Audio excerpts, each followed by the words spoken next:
Chaitanya, Prabhu, Ishvara y Mahadeva. Y en un rato viene Sanabram. Hare Krishna a todos, buenas tardes. Krishna, ¿Cómo No se están? te escucha, Dikarta. los vemos un poco lejos, pero los vemos. Ahora sí. Eh, Lo sí, único que le pido, Madre Majarrán, que sí, cuando enfoque el video, ¿me malentendido. escucha? Uy. ¿Escucha mi voz? Sí, ahora sí. Que cuando enfoque el video lo enfoque de alguna forma, si no puede enfocarlos a todos, de Ahí manera está que bien. pueda verlos a todos, por lo menos que pueda haber algunas personas para dirigir la Ahí atención. va. Ahí Ahí. está, gracias. Y a veces me pierdo, porque claro, somos humanos, ¿no? Y quiero saber, quiero sentir que estoy hablando con alguien. Veo todo disperso, veo una sola persona y bueno, ahí sí, ahí está bárbaro. Los veo un poco lejos, pero los veo bien a todos. Hare Krishna, devoto. Gracias por la invitación. Ahí va, Prabhu. Gracias a usted. Bueno, usted me dice si empezamos ya, empezamos. Cuando usted quiere, cuando usted considere, sí, empezamos. Bueno, entonces arrancamos. Bueno, ya que estamos un poco entre nosotros, es decir, que es una reunión de practicantes de Bhakti Yoga. Voy a tratar de hablar de algo que a mí me interesa, que es eh, por qué tenemos ciertos impedimentos cuando tratamos de entender eh, algunos aspectos del servicio devocional. ¿Por qué, por qué nos pasa que al principio, cuando conocemos la conciencia de Krishna, de alguna forma avanzamos eh, con cierta agilidad, cierta velocidad, y después empieza a haber como una especie de estancamiento? Y muchos de nosotros nos preguntamos eso y lo atribuimos a diferentes razones, ¿no? Generalmente, Perdón, perdona, Duta, un momento. Majarrán, por favor, si se cierra el audio de ustedes no va a haber eco, porque yo estoy escuchando un eco permanente. Gracias. bueno, bueno, yo les decía que eh, esa recesión o no recesión, a veces no es tanto como una recesión, pero sí se ralentiza el servicio emocional, empieza a costar y lo interpretamos por el lado de, bueno, alguna debilidad en la práctica y lo asociamos a las ofensas, lo asociamos a, a que, bueno, el entusiasmo decae y como decae, la persona se relaja. Y es verdad, en un sentido, esos elementos existen y sobre todo sabemos que cuando la persona eh, desarrolla una mentalidad así orgullosa o ofensiva, puede eh, aletargar el ritmo, digamos, de desarrollo del servicio emocional y también lo puede detener. Y de eso tenemos muchos ejemplos en las escrituras. Pero, digamos, en términos prácticos, hay algo que se habla poco, que hoy me gustaría hablarlo, que yo siempre hago referencia a esto, pero no hacemos un desarrollo. El Bhagavad Gita es un Siddhanta, como siempre lo decimos, ¿no? Y un Siddhanta significa que es la conclusión de todo un sistema filosófico que explica algo esencial, que es el alma y a Dios. Y porque es un Siddhanta, las conclusiones fundamentales están en el Bhagavad Gita. Y nosotros venimos escuchando el Bhagavad Gita hace mucho tiempo. Algunos lo leen más, otros lo leen menos. Incluso cuando uno lee y relee el Bhagavad Gita muchas veces, eh, le queda una sensación, una falsa sensación, esa es muy falsa sensación, de que entiende lo que está leyendo. Le parece que, bueno, ya son ideas que ya las tiene trabajadas y que las entiende. Sin embargo, entendimiento se traduce como una forma de comportamiento. El entendimiento no es que uno procesa intelectualmente una idea y entonces la puede comprender bien y listo, entonces la entiende. Eso es entendimiento, digamos, intelectual. Pero el entendimiento, desde el punto de vista del proceso mismo de la conciencia de Krishna, desde el punto de vista de los rishis, de los acharyas, el entendimiento es una conducta, ¿sí? Es una forma de comportarse. Entonces, eh, si uno entendiera bien la conciencia de Krishna, todos los aspectos de la conciencia de Krishna, los más profundos, y se sintiera, se percibiera como alma espiritual y como sirviente de Krishna, uno por lo menos no seguiría reglas y regulaciones. Y esto parece contradictorio, pero no lo es. Las reglas y regulaciones están hechas, están dispuestas en la primera etapa del servicio emocional, o sea, el sadhana bhakti, para que una persona se eleve al nivel del raga bhakti, o sea, de la atracción espontánea al servicio devocional y al servicio de Krishna. Un raga bhakti, a veces nosotros lo entendemos como esos babajis que meditan en los pasatiempos de Krishna en el bosque, pero no necesariamente es eso. Eso es un aspecto del raga.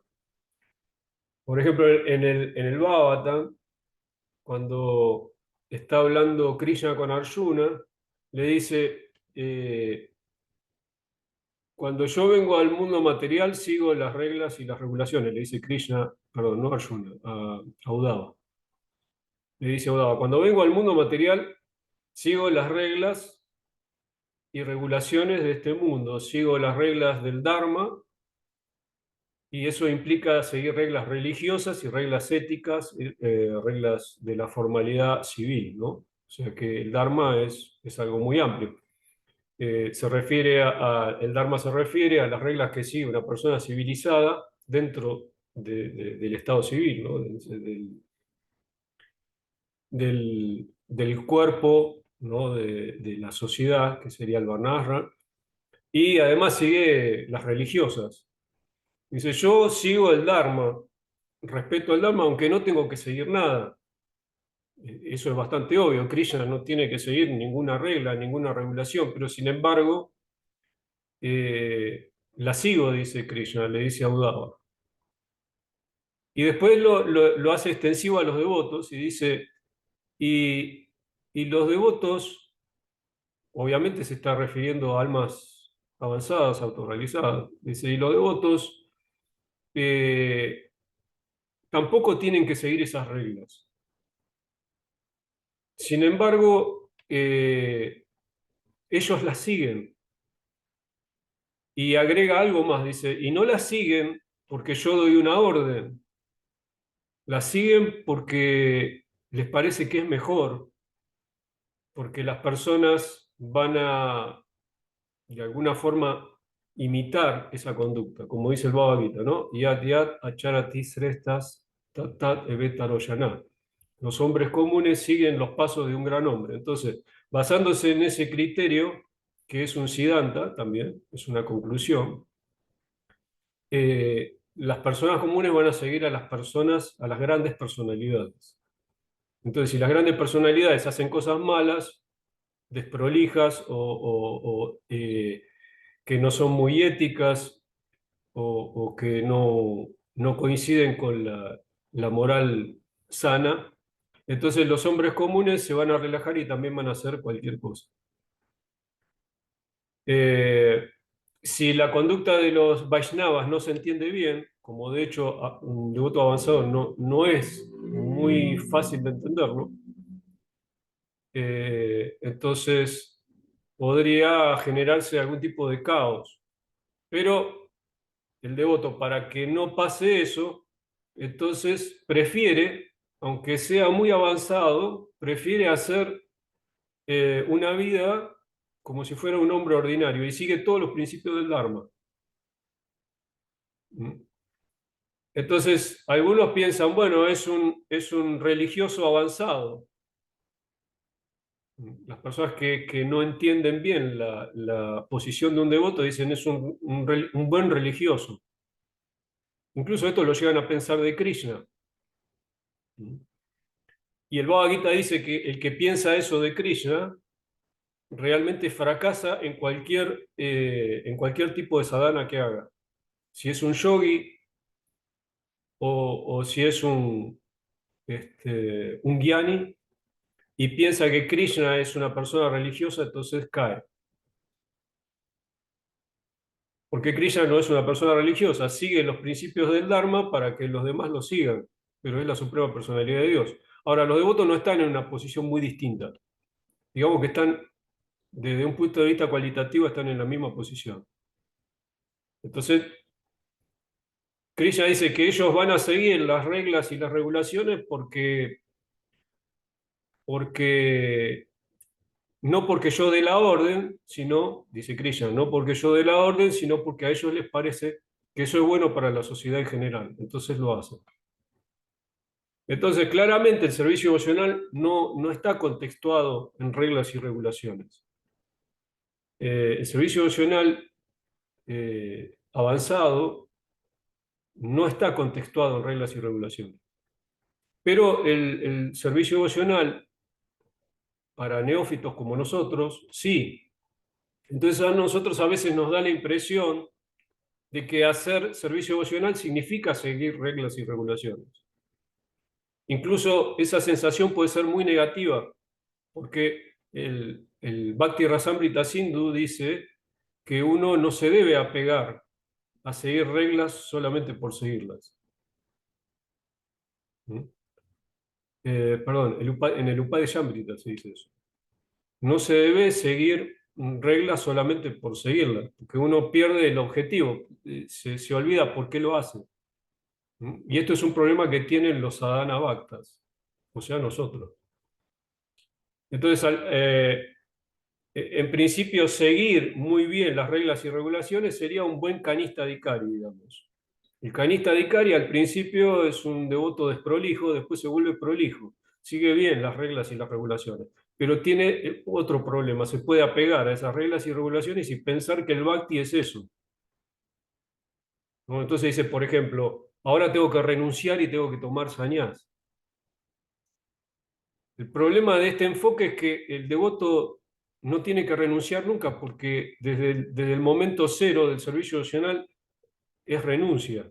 Cuando el devoto avanza en la vida espiritual, no, no ve una diferencia entre el bhakti y una vida de desapego. Porque está pegado a Krishna, está desapegado del mundo material. Entonces no siente la necesidad de hacer una renuncia formal, de vestirse de un color, de usar una danda y esas cosas. Ahora, ¿puede ser que lo haga? Puede ser. ¿Por qué? Por lo que hablábamos antes, porque a veces, para dar el ejemplo, lo hace, pero no porque lo tenga que hacer, no está dentro del proceso de hacerlo.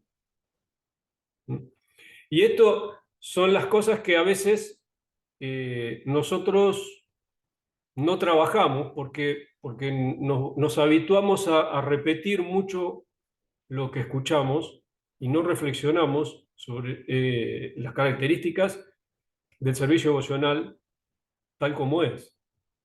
¿Mm? O sea que reproducimos mucho los discursos, pero no pensamos realmente qué es lo que estamos haciendo. Y nos volvemos especies de religiosos. ¿Mm? Porque religioso es una persona que es moderada por reglas y regulaciones. Entonces siempre actúa conforme a esas reglas y regulaciones. Eso es una persona religiosa. Cualquier religión tiene un menú de reglas que controlan de manera positiva y negativa lo que se puede hacer y lo que no se puede hacer. Bueno, una persona religiosa, un buen religioso es alguien que sigue muy bien esas reglas. Pero el devoto no es que tenga que seguir reglas, o sea, naturalmente es desapegado de cualquier actitud egoísta, digamos. ¿Mm?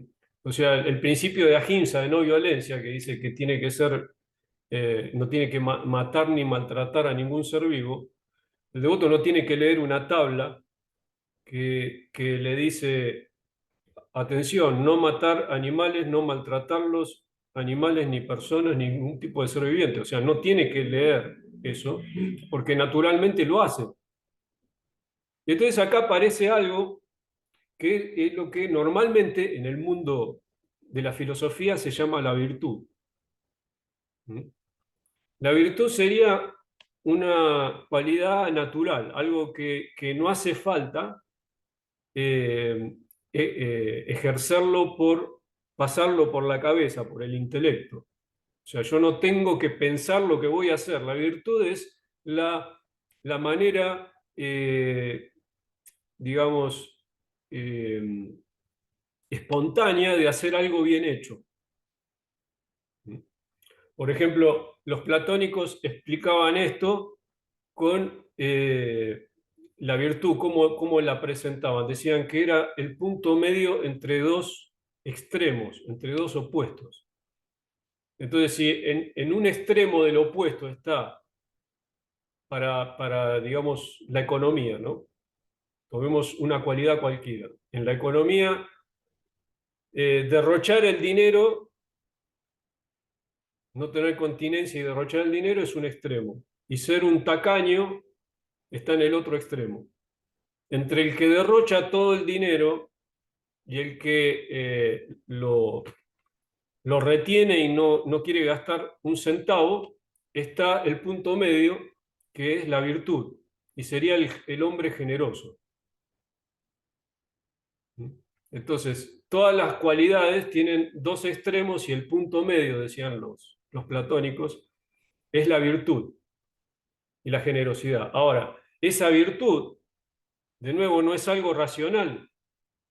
Justamente se llama virtud porque es algo que desarrolla naturalmente la persona. Y una vez que tiene la virtud, no se tiene que hacer una pregunta. Y ese tipo de preguntas son, por ejemplo, las que a veces nosotros podemos escuchar que en una clase le hacen los discípulos al maestro espiritual. Por ejemplo, le pregunta, ¿dónde está el límite entre la diplomacia y la ética? ¿No?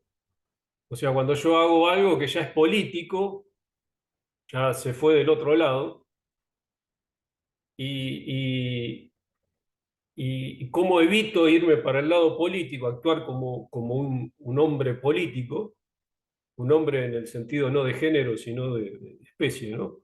Como una persona política, cómo evito pasarme para ese lado y mantenerme dentro del reino de la ética, o sea, de lo que realmente hay que hacer bien. Y lo que pasa es que no hay un límite, ni hay una manera de racionalizar eso, no hay una manera de pensar para cada situación cómo, bueno, hay una manera, sí puedo reflexionar, pero digamos, no se puede pensar todo lo que uno va a hacer y decir, ¿será que si hago esto es muy político? Y que ya me salí de lo ético para irme a lo político y entonces ya dejé el plano o dejé el terreno de la religión o de la espiritualidad. No hay una manera de pensar eso. Solamente se puede actuar dentro digamos, de lo esperado cuando se tiene la virtud. O sea, la virtud es algo que se desarrolla por la práctica de la espiritualidad. Entonces, cuando se tiene la virtud, uno no se hace la pregunta. Lo que haría el devoto es actuar de manera natural y al actuar seguro que lo que hace no es político ni tampoco está en un terreno de ambigüedad, o sea que es es lo correcto. Srila Prabhupada lo resumía, como siempre resumía todo de manera fácil, decía, el devoto en la vida tiene problemas. No, el devoto en la vida vive. Y cuando tiene problemas, entonces muestra las virtudes, muestra las buenas cualidades. O sea que el devoto que está en problemas, que está acorralado, en vez de mostrar bajezas, cuando ese devoto es realizado, lo que muestra son virtudes. O sea que naturalmente hace lo que tiene que hacer, dice lo que tiene que decir, se comporta como se tiene que comportar. Y eso es acharya, ¿no? Acharya es que, bueno, sus actos son ejemplares, entonces, claro, todo el mundo va a estar inclinado a seguir una persona que hace algo bien hecho. ¿Mm? No tiene que decir esto hay que hacerlo, esto no, esto está bien, esto está mal. El ejemplo de sus acciones es suficiente para que todo el mundo lo siga. Entonces, cuando uno está practicando y es exitoso en la práctica de la conciencia de Krishna, se espera que desarrolle esas virtudes y que no se haga preguntas sobre todo lo que tiene que hacer, y está bien hacer esto, y está bien hacer esto otro, y aquello se puede hacer, lo otro no se puede hacer. No, eso se define por virtud. Cuando las cualidades espirituales nacen, entonces la persona sabe lo que tiene que hacer.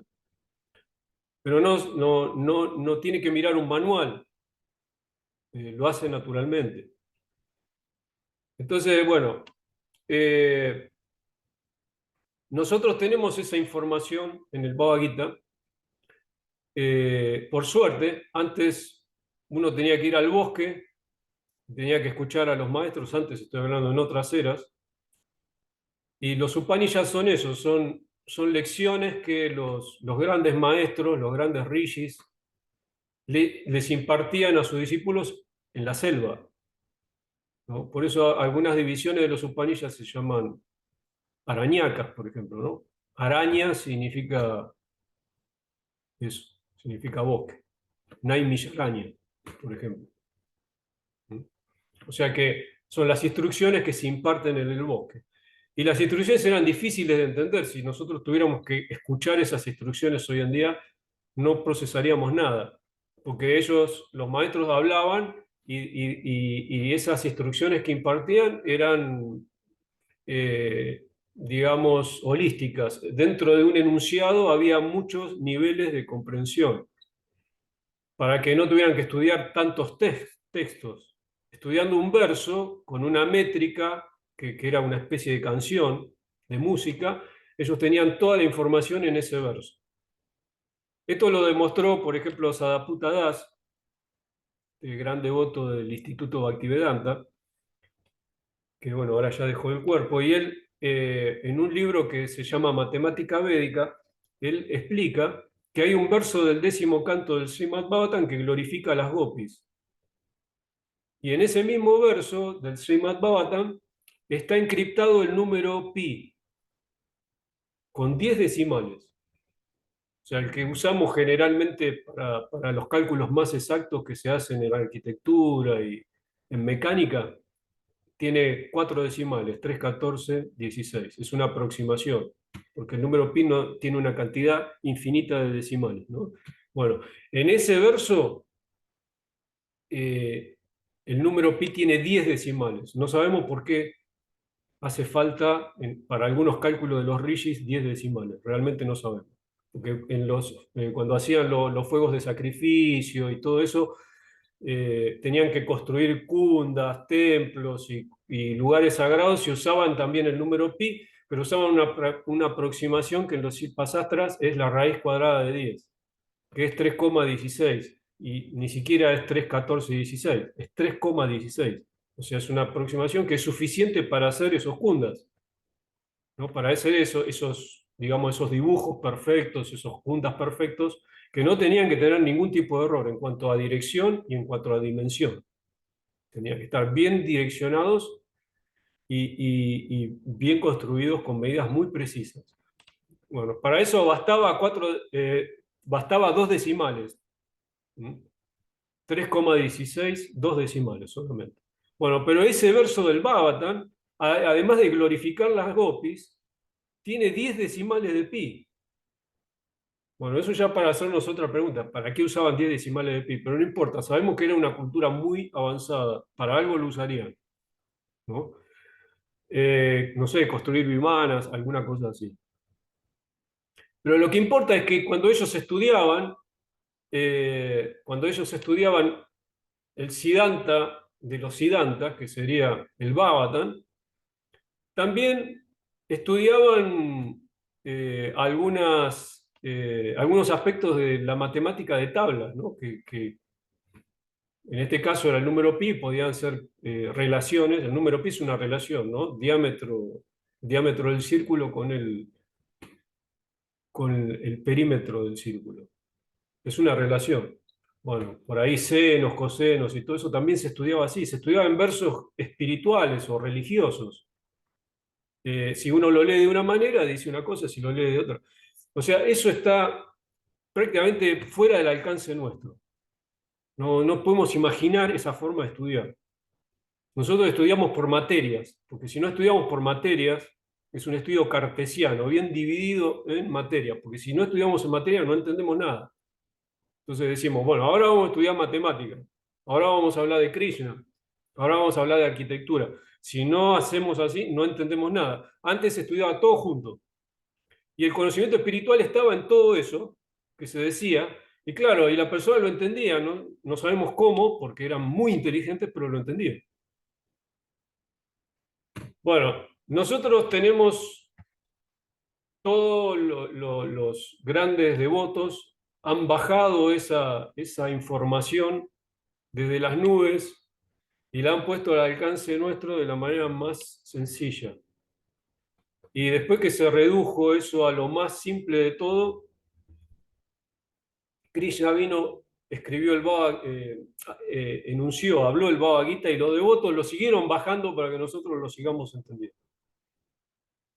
Entonces, lo pusieron al alcance nuestro. El Siddhanta, lo más difícil saber para qué venimos a este mundo está en el Bhagavad Gita.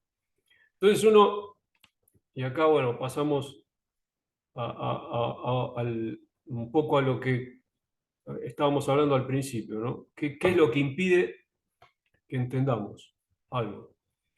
En el Bhagavad Gita vemos que Krishna instruye a Arjuna. Los primeros 6 capítulos del Bhagavad Gita terminan y empieza el 7º capítulo del Bhagavad Gita.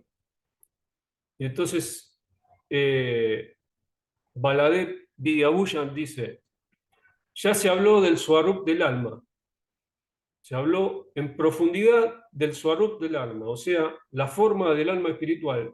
¿Qué es el alma espiritual? Ya se describió a la perfección, ahora se va a describir Puruya. Ahora, a partir de ahora se va a describir a la perfección quién es Dios.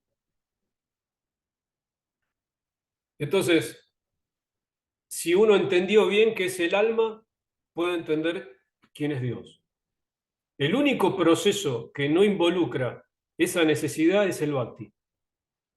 O sea que uno puede no entender nada del alma, pero si con una lamparita de gui hace una puya, aunque sea por casualidad, porque un devoto se la dio y se la puso en la mano, ya empieza a desarrollar devoción por Krishna y empieza a quemar karma y empieza el camino de la devoción a Krishna. Y ese camino implica también que se empieza a comprender a sí mismo. Claro, eso puede llevar muchísimo tiempo, pero empieza. Entonces, el único proceso que no involucra entender al alma primero para después entender a Dios, como está en el Bhagavad Gita definido, es el bhakti. El bhakti se puede practicar si uno no entiende nada.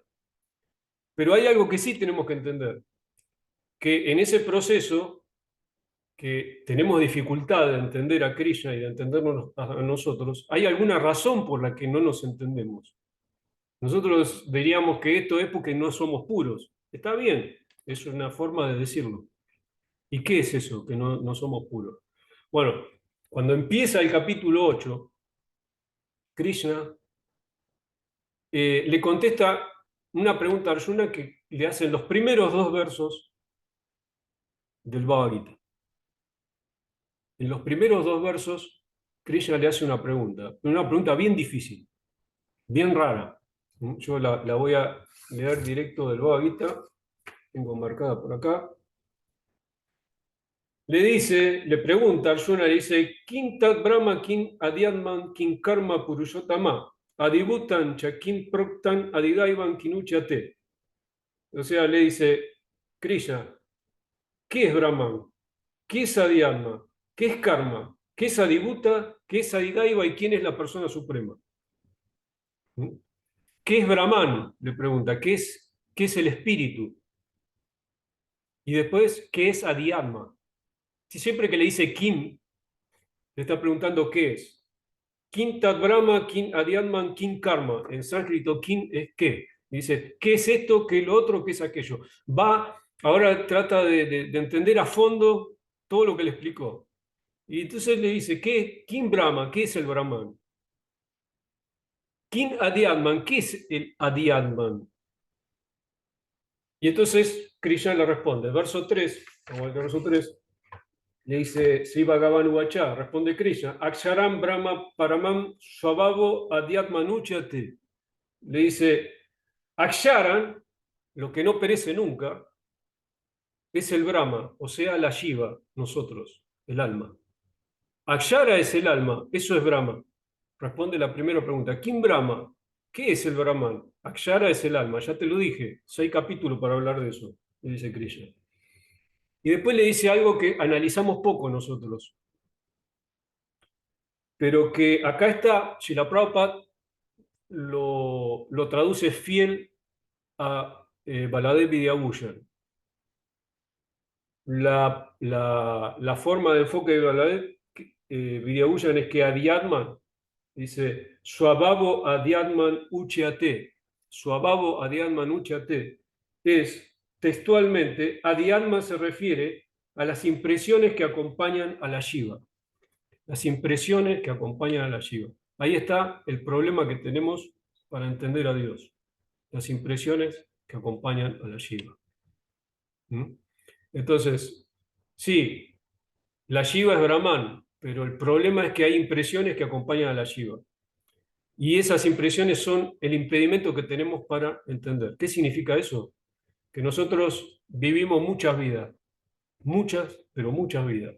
A veces uno ve un video por ahí de internet que habla de reencarnación en YouTube, o lee algún libro que habla sobre reencarnación que no sea un libro de la línea Vaishnava, algo novedoso. Hay mucha gente que escribió libros sobre reencarnación y se refieren a 10 reencarnaciones, 15 reencarnaciones, ¿no? Como, mucho. Y eso parece la lógica del doctor Rana, ¿se acuerdan? La lógica del doctor Rana es una lógica védica, es como la lógica de la gallina, Arta Cucuti Ñaya, la lógica de la gallina de los huevos de oro. Son todas lógicas, lógicas quiere decir que son para explicar un aspecto de la filosofía. La rana salió del pozo, vio el océano, cuando vio esa extensión de agua se asustó, volvió al pozo y la rana más inteligente, si la propia la llama el doctor Rana, era un brahmana, rana, le dice, ¿qué viste? Dice, vi una extensión de agua increíblemente grande. Le dijo, ¿qué tan grande? ¿Como 2 pozos de los nuestros?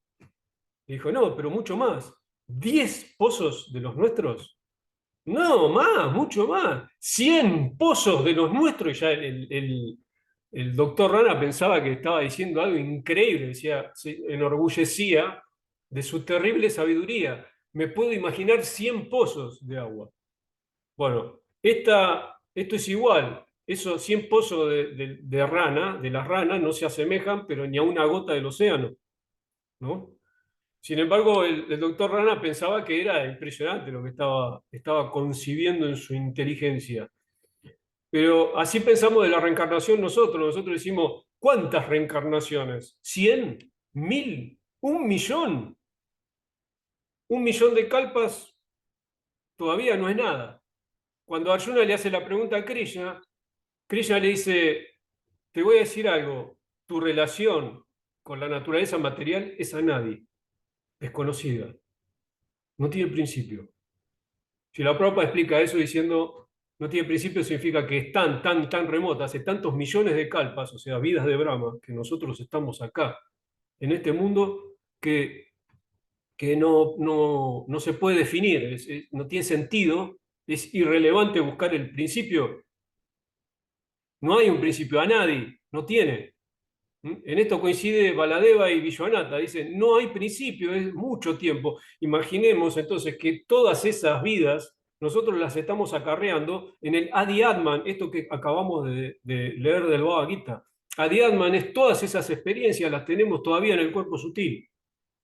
Por eso a veces se dice, y tomás una gota de charanambrita, de agua que bañó el cuerpo del Señor y se eliminan millones de pecados. Y ves la deidad y se eliminan millones de pecados. Y uno le da reverencias al guru y se libera de millones de pecados. Y uno dice, pero a ver, hace 40 años que le vengo dando reverencia al guru, tomando charanambrita, mirando las deidades. ¿Cuántos pecados eliminé? ¿Cuánto tengo que eliminar todavía? Entonces ya empieza a parecer inverosímil, ¿no?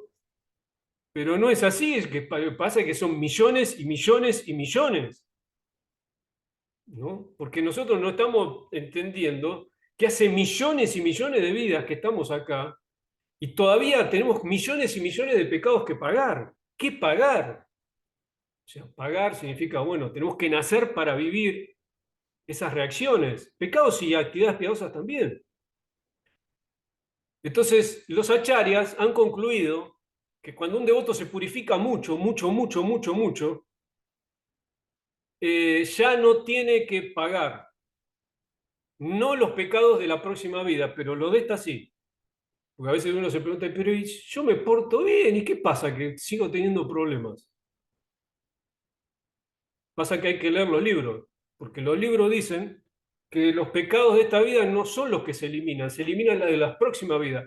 Pero a veces incluso un devoto que llega casi a la perfección, todavía tiene, esto lo dicen los acharyas, no lo estoy diciendo yo, ¿no? Todavía tiene que nacer una, dos o tres veces más para terminar de pagar ese karma. Claro, va a ser muy avanzado. Afortunadamente esos devotos tienen que nacer de nuevo, porque esos devotos que nacen de nuevo son después nuestros maestros espirituales. Entonces, algunas veces un devoto de Vaikunta viene acá para sacarnos, para ayudarnos, ayudar a Krishna a llevarse las almas espirituales, pero otras veces no. Los que están por acá, que son muy avanzados, que le falta poquísimo para irse, aprovecha a Krishna y dice, bueno, haceme un favor, como se dice en el Río de la Plata, haceme una gauchada, llévate a estos muchachos también. Y entonces se llevan a las almas espirituales que seríamos nosotros. Eso significa que creo que se va a cortar. Entro un poquito más para redondear la idea, porque se va a cortar en cualquier momento. Eso sería Adi Atman, el filtro que nosotros tenemos que no nos deja ver quiénes somos y quién es Dios. Es un velo oscuro que no nos deja ver. El Adi Atman, todo el bagaje de otras vidas, cosas buenas y malas, que son el filtro que no nos dejan ver a Dios y a nosotros mismos. Ese es el que nos hace perder la noción de quiénes somos. Adi Atman. Está muy bien explicado en el Bhagavad Gita. Es solo que nosotros a veces lo